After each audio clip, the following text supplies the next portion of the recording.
The issues that the township faces in terms of funding our park system and decision that the board made for this levy, which encompasses the roads as well. So we just literally want to take a few minutes, a couple of minutes.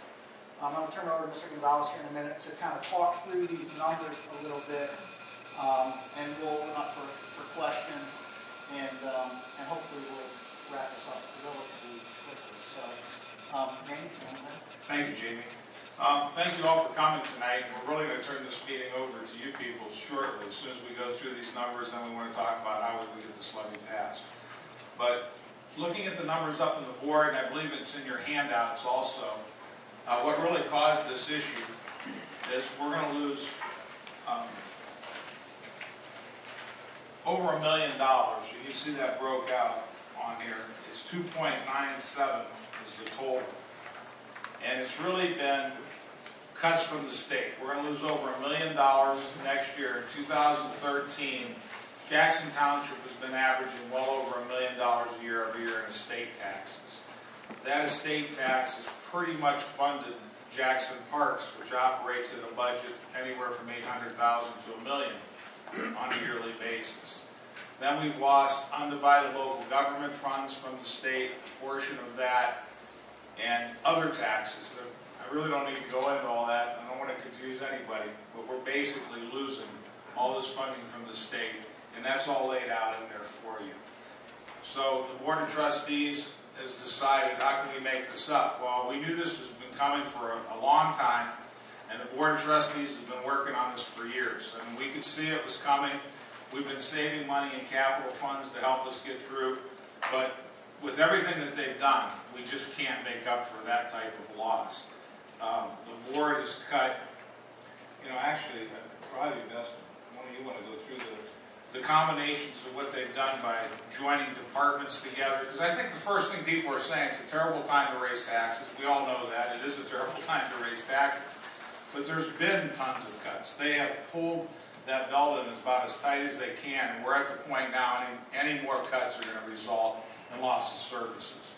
Either one of you guys want to just talk a little briefly about what you've done to... Yeah, I'll start.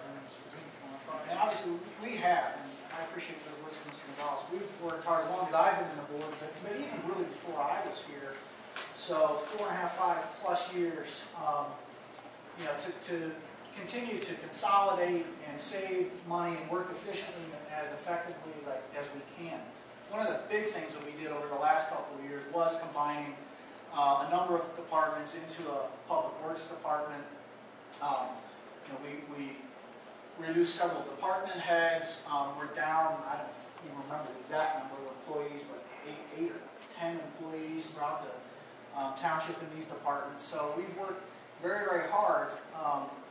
And in your packet, you'll see, and there's at least one article there from the repository, saved over $1 million just the last couple of years making some of these changes. And a lot of the credit has to go to our township employees across the board who have really done a great job working with the township and with the board to help make a lot of these changes possible. So this isn't something that the 3 of us or the 4 of us can do on our own. This is truly a team effort and something that's come together. And like Randy said, I don't want to sit here and go through all these numbers. We talked about them for a long time, and they're all here for you to see. We're happy to answer questions now or later or anytime. We're always open and accessible for calls. But we have done a lot of hard work. But as Randy said, you can't make up for $3 million. I mean, it's just very, very, it's not very difficult, it's impossible. And so, this was a solution that none of us were happy about, putting this levy on. And I would just make the point, we can't raise the taxes.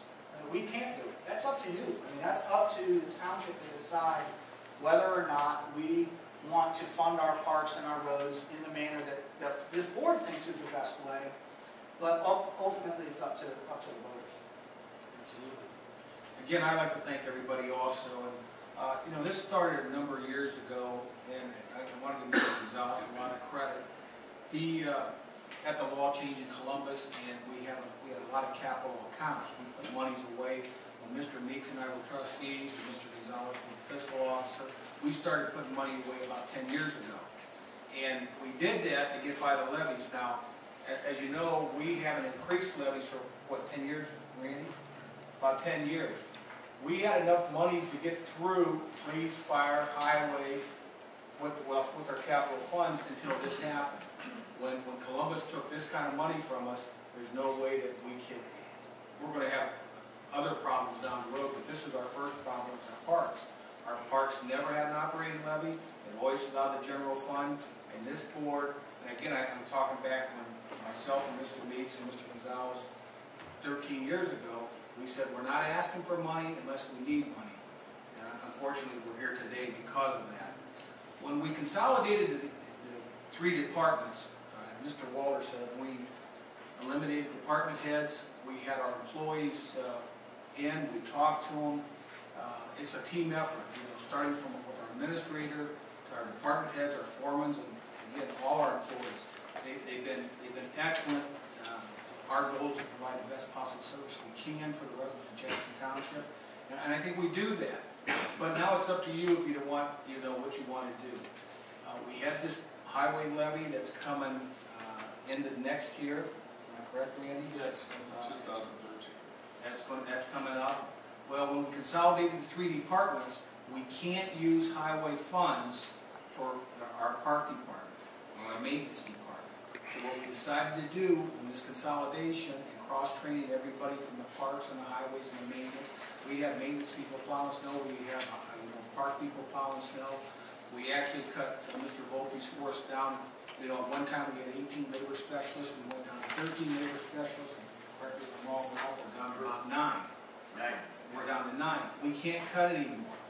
When I become a trustee 13 years ago, I think we had approximately 170 miles of road. We have 202 miles of road that we take care of, not counting state and highway. So I guess what we're trying to say is that we felt this was the best way to get our best bang for our buck by consolidating these departments into one department, and with the cooperation from our employees in those three departments, I think we did a fantastic job of doing that. And again, I want to give our employees all the credit in the world also. Randy, why don't you talk a little bit about the capital funds, and we'll move on. Okay. What we've done to establish capital funds, we've done 3 in each department plan, and we've been able to use those capital funds for police and fire. As John said, we haven't asked for a new millage in almost 10 years. They've been working on the same budgets, because much like you do, when you can, you save the money when you need it, you tapped into it. Unfortunately, we don't have that in the park department. They've never had a levy, and that's probably the biggest confusion, I think, with Jackson residents. When they walk out in the Jackson parks, I think many of them feel that when they vote for the Stark Parks levy, that it's assisting Jackson Parks, and we get absolutely zero from Stark Parks. Stark Parks funds their parks, which are none of the ones that I think most of your organizations use out here. So those have been funded from the general fund, and that's exactly where those cuts have come from, and there's just not a capital fund that can keep up with the $3 million. I'll go through these numbers pretty quick with you.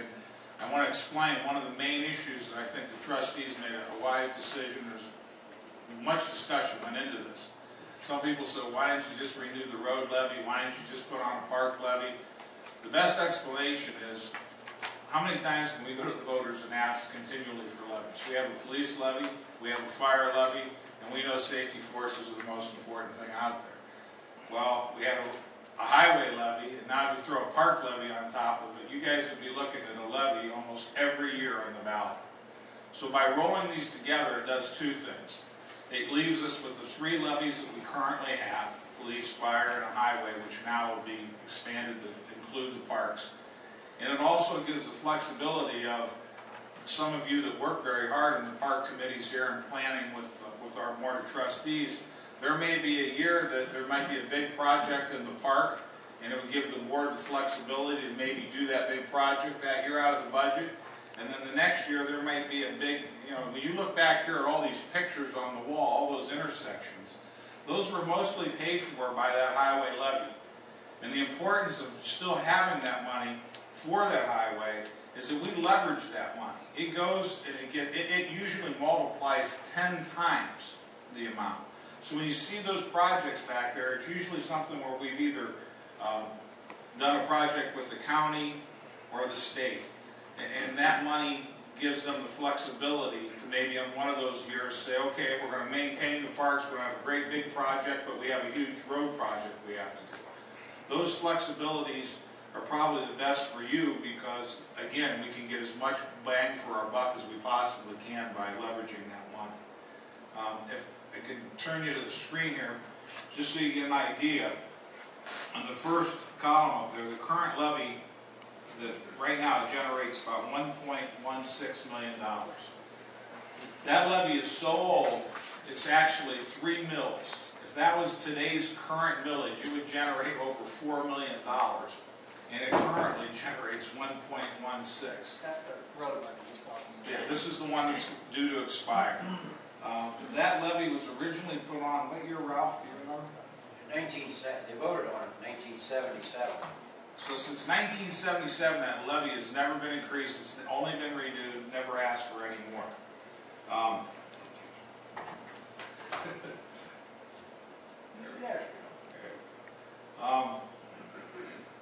Then this is the $1 million that was the park budget. That's every year. I mean, when you look at everything that happens out there, the mowing, the taking care of the fields.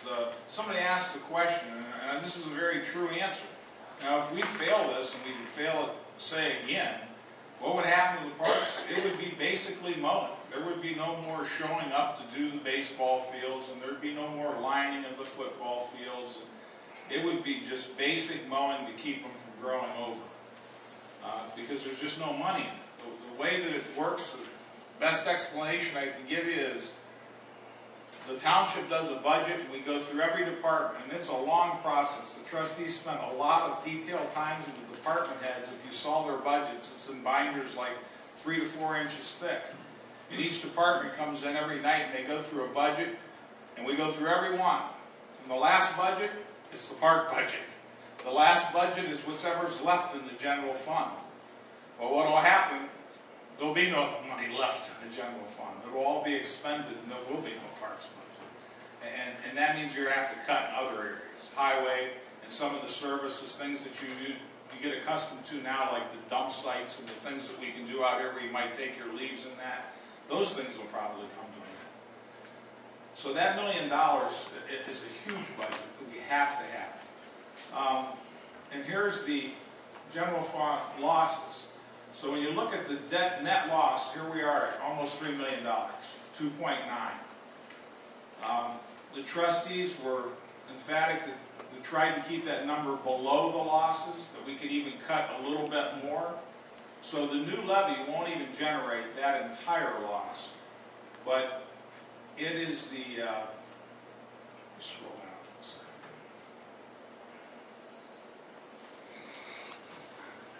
This is what it would generate.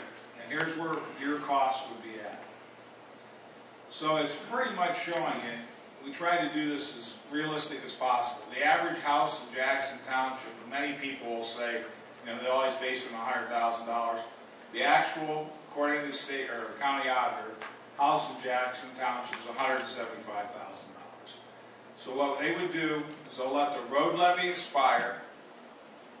You would vote for additional millage, and we would have one levy that would fund the parks and the highway and the things, that, like I said, that you become accustomed to. That average cost is right here, the $175,000, about $78 a year. And if you figure that out, I think it's about 24 cents a day, less than the price of a cup of coffee. It's not a lot of money, but at a time like this, any money is going to be a tough sell. At this point, yeah, I just want to reiterate one point that Randy made. Again, that the current monies that we receive, that we use to fund these services, is $2.974 million roughly. Okay? And the levy that we're having on the ballot will generate $2.924. So we're actually asking for less than the township currently spends. Not a lot less, but less. And that, this was a difficult decision for us because that's just this year. We know costs continue to go up, year after year. Healthcare goes up, salaries go up, all those types of things continue to increase. So this board is definitely dedicated, as John said, continuing to be efficient and effective and working with our employees and being more productive. I think that's an important point, that this actually is less money than the township currently receives. Now, I think the person who's had probably the most fun with all of this is Mr. Hawk. Because Mr. Hawk got appointed to fill the vacancy of Mr. Berger, and at his first meeting, it was, gee, Todd, what do you want to do about the levy? So I want to give Todd a couple of minutes just to add in his 2 cents worth. Then we'd like to open up for questions, but then I said at the beginning, we really want to end this public portion of the meeting, because I know that the Friends of the Park have a meeting to go over some other portions of this. Thank you, Mr. Walters. The thing for me is I'll echo a lot of the same things these guys have said, and that, you know, it's not something that we all want to deal with. We don't want to put new taxes out there. None of us want to deal with that. As Mr. Gonzalez has said, money's tight. We all know that, but it's also tight and becoming tighter for the township in order to provide the service that we all as residents are used to. You know, and to Mr. Walters' point, I am kind of a unique perspective because I'm the most removed from the operation so far because I'm newer, and I'm seeing it from a resident's perspective. And that perspective being the services I like to see, the parks I like to use. I just came from a parks area at Strasburg because I was with my son at football practice. Seeing all those kids out there, you know, that's something we want to see and continue to see them out there enjoying that, being out, being together, being in team sports, doing those types of things. Mr. Walters' point of we're taking less or asking for less from you as voters is a true statement. We're trying to do that. We want to drill down a little bit more as much as we can, try to find some other ways to assist in some cost savings, but we know, as Jamie said, you have the issue of some of those things like he mentioned of healthcare, salaries, but we also don't know what those costs of materials are going to look like. If you're familiar at all, costs of asphalt continue to go up. There's a lot of different other things that are in there that are going to be things that we just can't control, that we can't cut back on.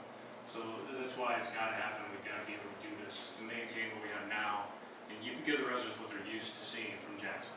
So, Thanks. I'd like to add too, I should have said this, when you look at this budget, normally when we do a budget, this is a 5-year levy, and that number's fixed, so that means that they have to live at that budget. As Jamie said, we put it on for less than we're currently losing, and we're going to have to live at that number for 5 years. So they know that there's going to have to be, they're not putting out a bunch of money to spend. There's going to have to be a little bit of cuts every year. We're going to have to be very careful in budgeting.